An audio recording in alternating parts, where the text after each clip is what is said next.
میں اس وقت مہرولی میں ہوں اور میرے پشت پر قطب مینار ہے جو کہ دھند میں چھپا ہوا ہے۔ قطب مینار سے 400 میٹر کے فاصلے پر مسجد آخونجی ہے جسے کچھ دنوں قبل توڑ دیا گیا تھا۔ یہ بیریگیٹ لگا رکھے، کسی کو بھی اندر نہیں جانے دے رہے۔ یہاں سے 500 میٹر کے فاصلے پہ مسجد ہے جہاں انہوں نے جو مسجد قائم ہے جو ڈیمولیشن کر دیا ہے۔ یہ جو ڈیمولیشن ہوا وہ 30 تاریخ کو 5 بجے قریب سے شروعات ہوئی۔ بہت فورس تھی، ہزاروں قریب فورس تھی۔ میں نے کہا یہ وقف کی لینڈ ہے، کہ نہیں ڈی ڈی اے کی لینڈ ہے، ہمیں ڈیمولیشن کرنا ہے اس کا، آپ پورا سامان نکال لو۔ تو انہوں نے سامان نکالنے کا موقع بھی نہیں دیا۔ تو جو درگاہ شریف گنبد بنی ہوئی تھی اس کو بھی توڑ دیا، اور مزارات ہے ان کو بھی زمین دوز کر دیا۔ ڈی ڈی اے کے ذریعے مسجد کی مسماری نے نہ صرف بھارت میں ایک نیا تنازع پیدا کر دیا ہے بلکہ یہ مسئلہ موضوع بحث ہے اور عدالت تک پہنچ گیا ہے۔ مسجد سے وابستہ افراد یہ دعویٰ کر رہے ہیں کہ ڈی ڈی اے نے جس مسجد کو مسمار کیا ہے اس کی عمر تقریباً 700 سال ہے اور اس اعتبار سے وہ ایک تاریخی مسجد ہے۔ مہرولی کا ایک ایسا اتہاس ہے، یہاں سلطانوں کا ایک وہ رہا ہے۔ بہادر شاہ ظفر کا محل بھی یہیں ہے، خواجہ قطب الدین بختیار کاکڑ رحمۃ اللہ علیہ کا مزار بھی مہرولی شریف میں ہے، اور بہت سے اولیاؤں کے مزارات ہیں۔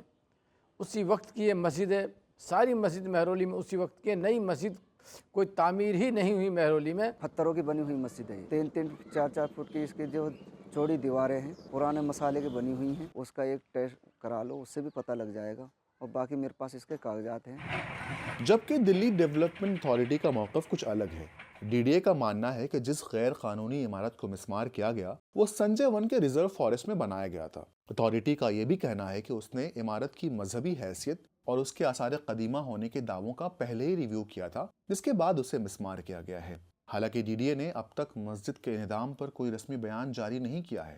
تاہم ذرائع کے حوالے سے جو تبصرے میڈیا میں شائع ہوئے ہیں اس کے مطابق ڈی ڈی اے کی نظر میں مسجد آخونجی غیر قانونی ڈھانچہ ہے۔ اگر وہاں کوئی پرانی عمارت ہے بھی تو اسے کسی مستند ادارے نے آثار قدیمہ نہیں مانا ہے۔ سنجے بن یہ جو لوگ آج کہہ رہے ہیں کہ یہ ڈی ڈی اے کی جگہ ہے، ڈی ڈی اے کا جنم بھی زیادہ دن کا نہیں ہے، اور سنجے ون انہوں نے ابھی نام رکھا ہے، تقریباً زیادہ سے زیادہ 30 سال ہوئے ہوں گے، اور مسجد جو ہے کہ بہت قدیمی پرانی ہے۔ جو لوگ جھوٹ پھیلا رہے ہیں کہ ناجائز جگہ پہ بنی تھی، مسجد تو اتہاسی جگہ اپنی پہلے اس پہ بنی ہے، اپنی زمین پہ بنائی ہے ان لوگوں نے۔ دوسری طرف تاریخ داں رانا صفی نے سوشل میڈیا ایکس پر ایک پیغام میں مسجد آخونجی کی تاریخی حیثیت پر تفصیل سے تبصرہ کیا ہے۔ انہوں نے آثار قدیمہ کے معاون سپرنٹینڈنٹ مولوی ظفر کے ذریعے 1920 میں تیار کردہ دی مونیومنٹ آف ڈیلی کا حوالہ دیتے ہوئے لکھا ہے کہ آخونجی مسجد جسے حال ہی میں منہدم کیا گیا ہے اس کی تعمیر کی تاریخ غیر معروف ہے، تاہم اس کی مرمت 1853 یا 54 کے درمیان کی گئی تھی۔ بہادر شاہ ظفر کی فارسی شاعری سے تاریخ نکالی گئی ہے۔ اسکاٹش تاریخ داں ولیم ڈال ریمپل نے بھی اس کی تائید کی۔